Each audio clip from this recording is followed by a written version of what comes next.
From the transatlantic trade to the horrific forced breeding that occurred on American plantations, the system of slavery is a sin that some want to forget and a truth that we must refuse to let die. Did you know that many slaves were separated from their families explicitly to be used as breeding guinea pigs? Or that doctors performed horrific surgeries on enslaved women without anesthesia? What about the fact that even after slavery was abolished, a loophole allowed black people to be arrested for no reason? Does any of this sound surprising to you? Well, it shouldn't. This is America after all, the land of the chained and the home of the racist. But someone needs to tell the facts that have been conveniently erased from our education. In this video, we're exposing 20 facts about slavery that are going to show just how much America has been hiding from us. Give this video a like to show your support and subscribe so you can always be part of our movement. With that, let's begin. In 1808, when the international slave trade was banned, a new horrific practice emerged from the American slave trade. Unable to import new enslaved people, slave owners turned to something more monstrous, forcing black women to produce children like livestock. This was done in order to maintain slave populations at the time, as importing slaves had been the traditional method of increasing one's population when older pieces of property would die off due to starvation and abuse. This calculated breeding program treated women's bodies as machines. Owners would examine women like cattle at auction, checking their hips, breasts, and teeth to determine their reproductive potential. Men were selected for strength and size, then forced to impregnate multiple women against their will. This horrific breeding system ensured the strongest of offspring would be raised, serving the master of the plantation when they came of age. In fact, slave breeding was so crucial to the slave economy of the South that a woman of childbearing age was worth nearly twice as much compared to a male slave. As historian Richard Such documented, by 1860, on plantations with at least one woman, the ratio of women to men exceeded 2 to 1. In the selling states, this imbalance was even more extreme: 300 women for every 1,000 men. This practice would continue well into the 19th century, officially ending with the abolishment of chattel slavery in 1865. But the damage of centuries of horrific breeding programs had already been done. But the dehumanization of black bodies didn't stop at forced breeding. It extended into the respected halls of medicine, where black women's pain was dismissed as insignificant. Celebrated as the father of modern gynecology, Dr. J. Marion Sims conducted brutal experiments on enslaved women between 1845 and 1849 without consent. A young woman named Lucy endured an hour-long surgery naked on all fours. Sims later wrote, "Lucy's agony was extreme. I thought that she was going to die." Anarcha suffered around 30 operations without anesthesia, which Sims withheld, believing black women felt less pain, a common, harmful stereotype. These women were even forced to restrain each other during the agonizing procedures. Their suffering became gynecology's foundation. The medical establishment did more than just torture black bodies, though. They even weaponized mental health to keep people in slavery. In 1851, Southern physician Samuel Cartwright created an official-sounding diagnosis that said, if you wanted to be free and happened to be black, you had a mental illness. He called it drapetomania. According to his twisted logic, this supposed disease caused enslaved people to flee from their masters. So what was the cause of this disease? Masters who treated enslaved people too kindly or allowed them too much equality. His recommended treatments included whipping to prevent and cure them from running away. What a complete load of BS. Can you believe this came from someone who was respected in the medical community? Cartwright's ideas were even published in popular medical journals at the time, bringing more credibility to his racist claims. He even created another fake condition called dysesthesia ethiopica that supposedly made enslaved people lazy. Both diagnoses served the same purpose: turning resistance into illness and brutal punishment as a cure for wanting to be free. While Northern publications mocked these theories, Southern doctors embraced them, creating an entire framework of medical justification for continued enslavement and torture.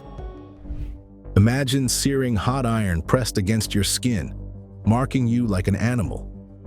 That's what enslaved people faced. Slave owners burned their initials or symbols onto chests, faces, or shoulders. These scars were permanent reminders that they were seen as nothing more than property. It was a cruel way to identify ownership and punish anyone who dared dream of freedom. If somehow you did escape, packs of specially trained dogs were sent after you. These weren't just any dogs. They were vicious hunters, often bloodhounds mixed with bulldogs, bred specifically to track down human beings. Newspapers back then openly advertised rewards for branded runaways and dogs skilled at catching Negroes. Think about that. It was completely normal. This constant threat of being marked like cattle and hunted down like prey created overwhelming fear.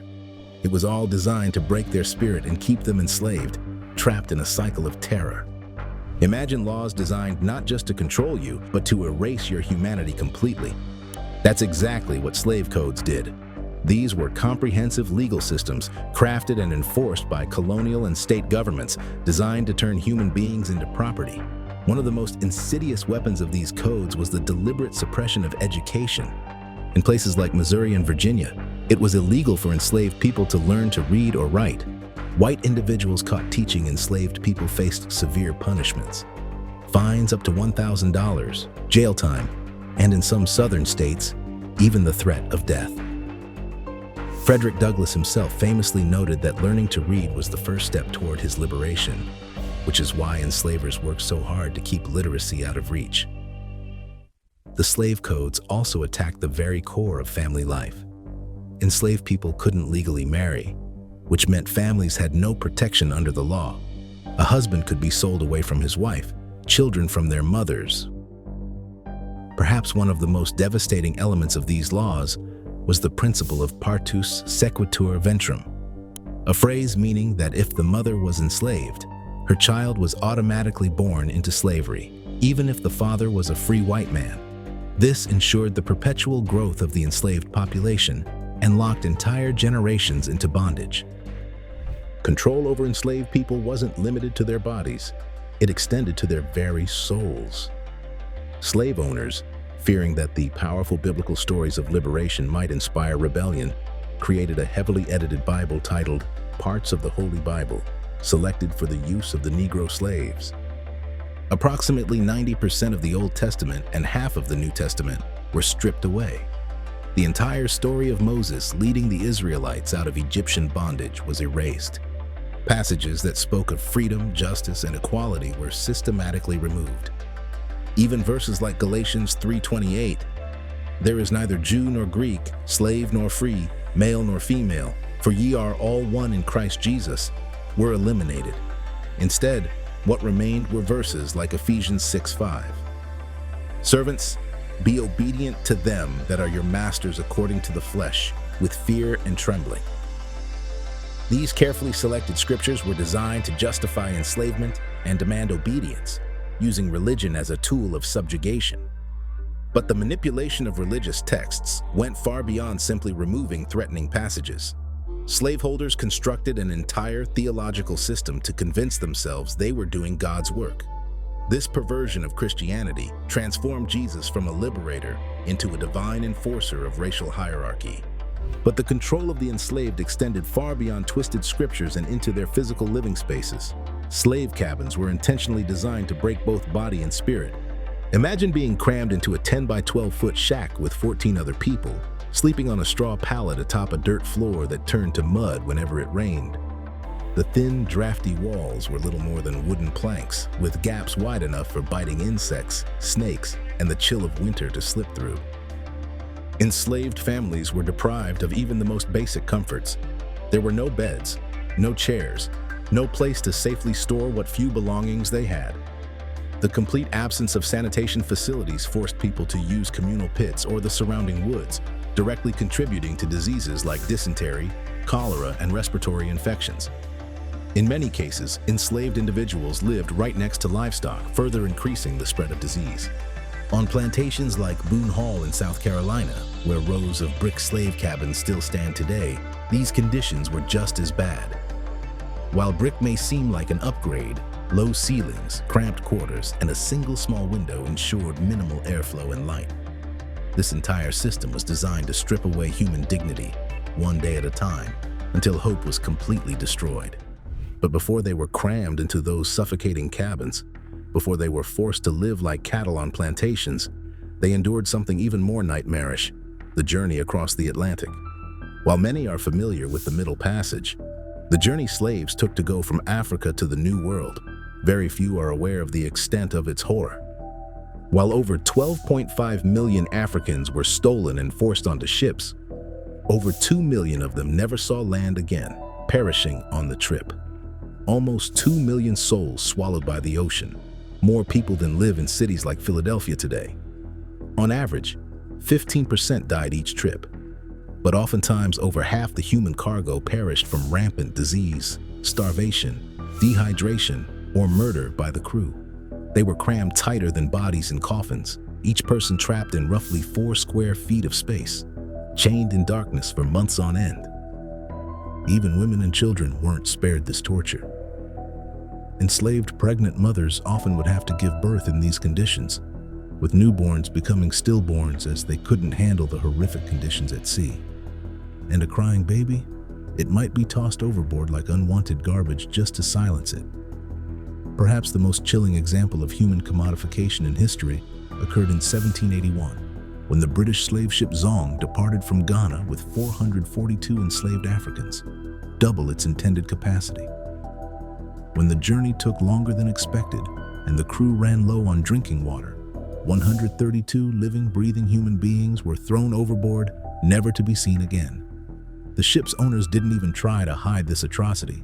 They instead filed an insurance claim for these human beings as damaged cargo. When the case reached court, the debate centered entirely around insurance technicalities, not the mass murder of hundreds of Africans that had just occurred. Because of the legal dispute, reports of the massacre received increased publicity and eventually helped lead to the establishment of the Slave Trade Act of 1788 in Great Britain, which helped to regulate the human slave trade. You might think the laws banning the international slave trade in the early 1800s stopped the nightmare, but the sad truth is, it just drove the horror underground, making it even worse. Between 1.65 million and 2 million more Africans were stolen and forced across the Atlantic after it was illegal. Slavers used faster ships and more ruthless tactics to dodge patrols. Even after the U.S. made the trade a capital offense in 1820, American ships remained central to the illegal network.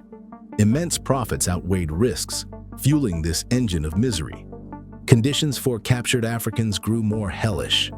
Packed tighter into faster ships, they faced terror, being thrown overboard to destroy evidence if patrols neared. Rampant corruption enabled this.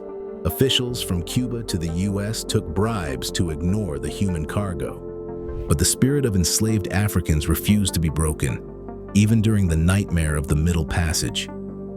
Their constant fight for freedom often gets erased when history paints them only as victims. Imagine the chaos and desperation aboard those ships as captives fought back, their homeland sometimes still visible. Historians figure rebellions happened on about 1 in 10 voyages, often near the African coast where hope remained strongest. Even knowing the brutal consequences of failure, torture, or death, enslaved Africans chose to risk everything. They fought for their lives and freedom with profound bravery. A powerful example is the Amistad Rebellion in 1839. Led by Sengbe Pie, captives took control, killing the captain and cook who had tortured them. The frequency of such revolts forced traders to build ships like floating prisons, with barriers, armed guards constantly watching, separating captives by language, and keeping men chained below deck. Their resistance persisted despite these measures. While British naval forces battled the illegal Atlantic slave trade, a far older and equally devastating system of human trafficking was flourishing across the scorching sands of the Sahara. This often overlooked chapter of history, known as the Trans-Saharan slave trade, lasted not for decades but for over 13 centuries, claiming millions of African lives. Connecting sub-Saharan Africa to North Africa and the Middle East, caravan routes moved enslaved Africans, primarily women and children destined for domestic servitude and concubinage. Estimates suggest 8 to 17 million were taken. The journey across the Sahara, lasting up to 3 months, was itself a form of torture, the desert's hostility mirroring the cruelty of their bondage. Ibn Battuta documented caravans where captives, often chained, faced extreme heat, dehydration, and starvation. Water was scarce. Those who faltered were left to die. While abolition occurred in the West during the 19th century, this trade persisted much longer elsewhere. Now, let's talk about a really tough part of this history: the role some African leaders and merchants played in the transatlantic slave trade. It wasn't as simple as Europeans showing up and taking people by force. Some African elites were deeply involved, capturing and selling fellow Africans in exchange for European goods. African kingdoms like the Kingdom of Congo developed sophisticated trading networks that supplied captives to European traders along the West African coast. But as the European demand for enslaved labor grew, so did the scale of violence. Some African rulers expanded warfare, raiding neighboring communities, and even initiating conflicts explicitly to capture more people for sale. The Kingdom of Dahomey, for instance, became infamous for its annual slave raids into neighboring regions. In exchange for human lives, African traders received textiles, metal goods, rum, and most notably, firearms and gunpowder. These weapons allowed for more raids and wars, leading to more captives, which in turn could be traded for even more weapons. The Oyo Empire, for example, used its cavalry and military prowess to dominate neighboring peoples and feed the slave markets along the coast. However, it's essential to place African involvement within a broader global context. The transatlantic slave trade was built on European demand and infrastructure. European powers provided the ships, the markets, and the insatiable appetite for human labor to fuel plantations in the Americas. The plantation economies of Brazil, the Caribbean, and the American South created the vast need for enslaved labor that drove the trade. Europeans also supplied the firearms and goods that corrupted local African politics and economics, encouraging the expansion of slavery and warfare within African societies. When we think of fighting slavery, we often picture daring escapes. But enslaved women fought back in quieter, powerful ways that history books barely mention. Enslaved women, facing the cruel reality of forced breeding, oftentimes used African knowledge of herbs and roots like silphium, cotton root bark, and tansy, using them as contraceptives. This was an act of rebellion against the machinery of slavery that sought to turn their wombs into tools of profit. One powerful story comes from an enslaved healer named Rachel, documented in oral histories from South Carolina. Rachel was well known for her skill with herbal medicines.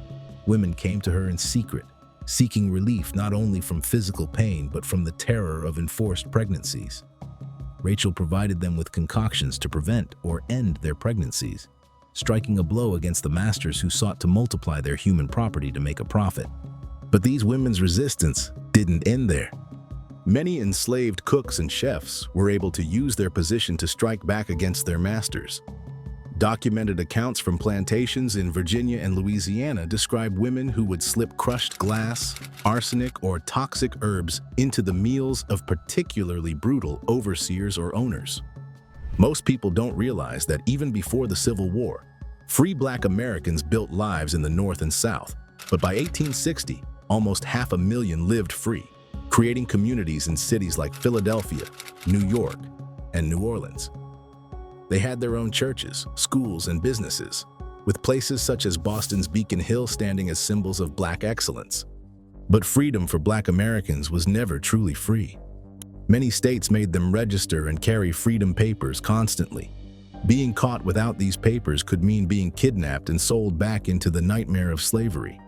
Despite this ever-present danger, they established their own banks, insurance companies, and mutual aid societies because white institutions often refused to serve them. One historical example of these thriving communities is the Treme neighborhood in New Orleans. Treme became one of the first free Black neighborhoods in the United States, known for its vibrant cultural life and resistance against racial oppression. Here, free Black residents owned property, formed social aid societies, and contributed to the city's cultural and political life. Yet even these successes were often met with violent backlash. The 1829 Cincinnati riots forced hundreds of Black residents from their homes, and later, The 1863 New York City draft riots targeted black communities in retaliation for the Emancipation Proclamation. But the suppression of enslaved people didn't stop at physical chains. Even their souls were policed, with unauthorized worship punishable by terrible violence. Yet in the darkness of night, they built a sacred world their enslavers couldn't touch, so-called hush harbors, where African traditions merged with Christianity. These secret meetings served as places where people could speak freely, share vital information, and plan escapes. Within these hidden communities, some religious leaders memorized biblical passages by heart, developing distinctive preaching styles characterized by call and response patterns that would become foundational to black church traditions. One notable example comes from the Stono River area in South Carolina, where enslaved Africans, primarily from the Congo region, held clandestine religious ceremonies blending Catholic rituals with African spiritual practices. These gatherings, which sometimes incorporated drumming, singing, and dancing, connected the enslaved to their cultural roots and affirmed their shared humanity. This spiritual fusion helped spark the Stono Rebellion of 1739, the largest slave uprising in the British colonies before the American Revolution. Hush harbors, whether in swamps, woods, or back rooms, were places where the enslaved reclaimed their dignity and forged the spiritual backbone that would sustain generations. While some fought the system of slavery from within, others escaped to build entirely new lives, hidden away from their enslavers. Deep in swamps and mountains, escaped enslaved people created secret communities called maroon communities. The Great Dismal Swamp, sitting between Virginia and North Carolina, was one of the biggest maroon communities.